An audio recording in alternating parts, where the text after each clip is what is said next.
Janagama Congress DCC అధ్యక్షుడు కొమ్మూరి ప్రతాప్ రెడ్డిపై అదే పార్టీకి చెందిన నాయకుడు కంచురాములు నాయకులు డీసీపీ రాజమహేంద్ర నాయక్ ఫిర్యాదు చేశారు. జనగామ మార్కెట్ కమిటీ చైర్మన్ పదవి అడిగినందుకు డబ్బులు డిమాండ్ చేశాడని వెల్లడించారు. పార్టీ కోసం కష్టపడ్డ తాను ఎందుకు డబ్బులు ఇవ్వాలని కొమ్మూరిపై కాంగ్రెస్ అధిష్టానానికి ఫిర్యాదు చేసినందుకు మనసులో పెట్టుకుని తమను హతమార్చడానికి ప్రయత్నిస్తాడని పోలీసులకు ఫిర్యాదు చేశారు. కొమ్మూరిపై చట్టరీత్యా చర్యలు తీసుకుని తమకు రక్షణ కల్పించాలని డీసీపీని కోరారు. కొమ్మూరి ప్రతాప్ రెడ్డిపైన 3 రోజుల్లో చట్టపరమైన చర్యలు తీసుకోకపోతే ఆమరణ నిరాహార దీక్ష చేయడానికి సిద్ధంగా ఉన్నామన్నారు. కాదు, లారీకి 25 లక్షలు ఇచ్చి లారీ కొంటాడు. సో లారీ తోటి నన్ను కేఆర్ గుద్దటోనికి ఎన్ని ముచ్చిన తర్వాత ఫస్ట్ అయితే 25 లక్షలు ఇవ్వను నేను అన్న. కొందాక ఫస్ట్ 20 లక్షలు అయితే ఫస్ట్ కొనుక్కోతాం నేను ఎక్కువ అన్నాడు.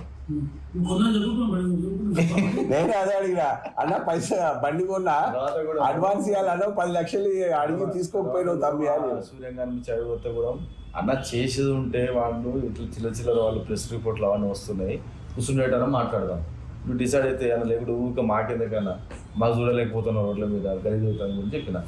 చెప్తే వెళ్ళిపోయి ఎత్తరగోతాం మీకు చెప్తే అని అన్నాడు. ఏం చెప్తారన్న మాటలతో పని కాదు. ఇప్పుడు అంటే కాన్స్టిట్యున్సీలా సుధాకరణ నియోజకవర్గంలో 90% మంది కార్యకర్తలు వ్యతిరేకిస్తారు ఈ అవలేశాలకి. ఈయన ఏకపక్ష నిర్ణయాలు కానీ ఇవి కానీ ఈ పదవులు అమ్ముకుంటుండని చెప్పి 90% కార్యకర్తలు కాంగ్రెస్ వాళ్ళు వ్యతిరేకిస్తారు. అంటే 90 మందిని 90 లారీలు కొట్టి కొని 90%